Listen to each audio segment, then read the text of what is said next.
Hey guys, welcome back to our YouTube channel. Okay, for those who are new to this channel, I welcome you all to the discussion of legal aspects of hospitality management. Today's topic is privacy of communication and correspondence. We are still discussing a certain provision under Article 3 of the 1987 Philippine Constitution. So, why are we discussing this? Simply because for those hospitality management students and BS Tourism Management students, it's very important to know this provision. This is one of the most important provisions under Article 3 because of course we will be working in the industry. Okay, guys, you will be future managers, future business owners. You should know your limitation also as a hotel keeper. Okay? So you should know what are the things that you should consider or respect, okay, at the end of your guest. So we will be talking about Section 3 under Article 3 Bill of Rights of 1987 Philippine Constitution. Let's read Section 3. This provides the privacy of communication and correspondence shall be inviolable except upon lawful order of the court or when public safety or order requires otherwise as prescribed by law. Any evidence obtained in violation of this preceding section shall be inadmissible for any purpose in any proceeding. So we are giving emphasis or focus to the privacy of communication. Of course, we are communicating every day. We are sending correspondence every day. Okay, so this includes written and oral communication. Okay, whether we are communicating through paper, through through snail mail, okay, or letters, okay, whether we are communicating through email or whether we are communicating orally, okay, to a certain person through phone. Okay, so ito yung mga saklaw niya, guys. Okay, very generic to or general yung scope, okay, of this provision. Okay, now for the first sentence, makikita nyo dalawang clause din ang meron tayo dito at merong dalawang phrases dito na nagbibigay ng exemption. Okay, so sinasabi natin ng kailangan igalang yung right to privacy of communication. So kinakailangan ito ay bigyang pagpapahalaga ng hotel owners, ng management, ng empleyado ng isang hotel. Okay? O kung kahit ano pang tourism enterprises yan. Okay?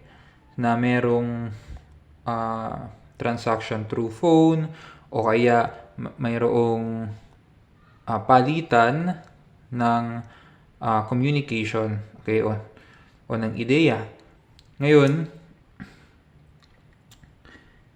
okay, let's take a look to the two phrases, to the exemption. Okay, we have for the first clause, okay, you can read there upon lawful order of the court. For the second clause, you have otherwise as prescribed by law.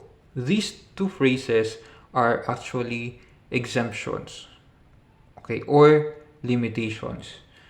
Okay, because we say that privacy of communication and correspondence shall be inviolable. So ibig sabihin, kapag kahit sa sa mga letter, hindi yan pwedeng buksan ng kahit sino. Okay? Kung hindi yan para sa iyo, wag mong bubuksan. So, normally in front office, we used to receive letters. Okay, there are letters coming from guests, or there are letters that you receive, but the letters that you receive are for your guest. Okay, there are letters that you receive that are intended for your co-workers, okay, or for the different offices.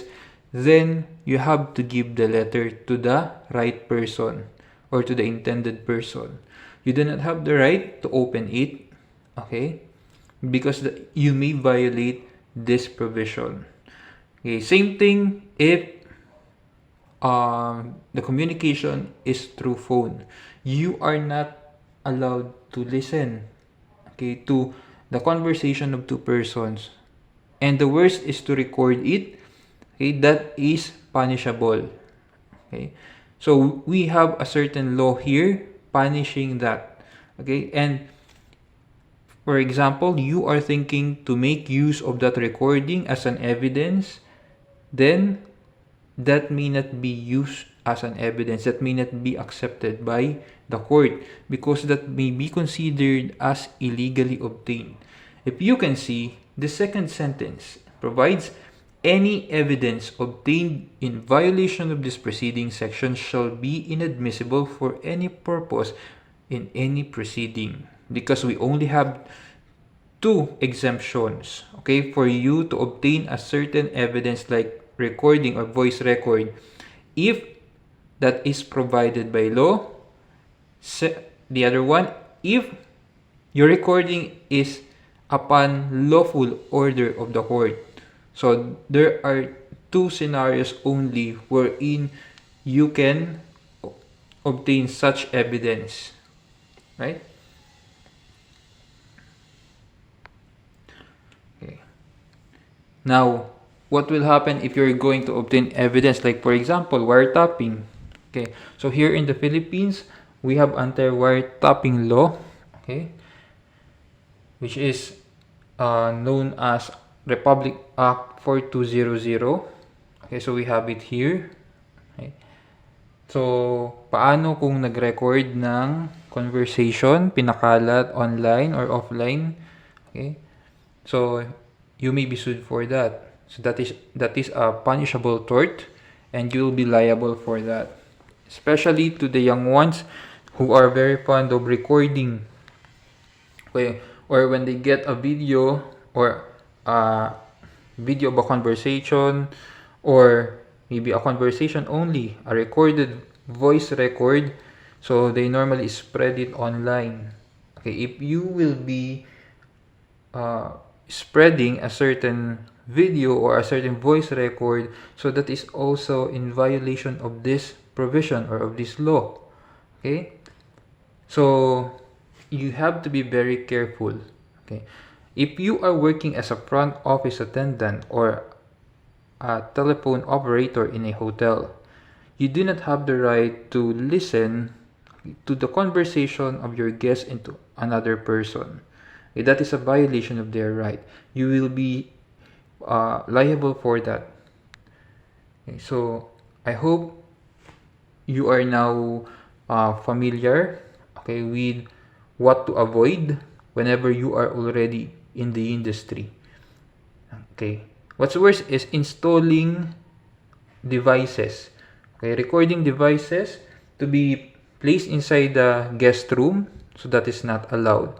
Okay, especially here in the Philippines, because we have this certain provision here under the Bill of Rights. Now, we have also installation of CCTV. So if you can notice, CCTV can only be seen in public areas of hotels. What are the public areas? Example, hallways, lobby, okay, function rooms, what else? Porch area, the restaurants. Those are the areas wherein you can install CCTV, but inside the guest room, you cannot place, especially inside the restroom. All right. Now, that is in violation of right to privacy already. Okay, your guest may sue you for that. Limitations on the right. So this is what I mentioned earlier. Number 1, upon lawful order of the court. Number 2, when public safety or order requires otherwise as prescribed by law.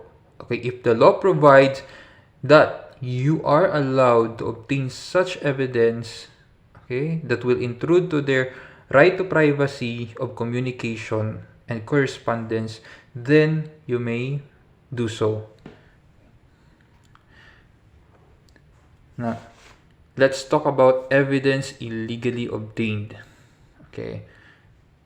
So the reason why we have RA 4200 or anti-wiretapping law is that there are people who are fond of recording and using the recording as an evidence in court. And okay, I hope you were able to understand the provision that we read earlier. There are two exemptions only. Okay, if you are allowed by the court or if the law provides that you record. But if not, then the evidence that you obtained through recording will not be accepted by the court. Okay, so ibig sabihin, sayang lang yung pag-record mo. Kung hindi mo siya pwedeng gamitin bilang ebidensya sa korte, kasi hindi din naman yan tatanggapin dahil tinuturing yan na fruit of the poisonous tree. So, hindi yan pwede. Okay? Para makasira ka ng ibang tao, ay gagamit ka ng recording. So, hindi yan tinatanggap. Alright, that's it for today. I hope you like this video. If you like the video, please like and subscribe. And I hope to see you again soon. Goodbye.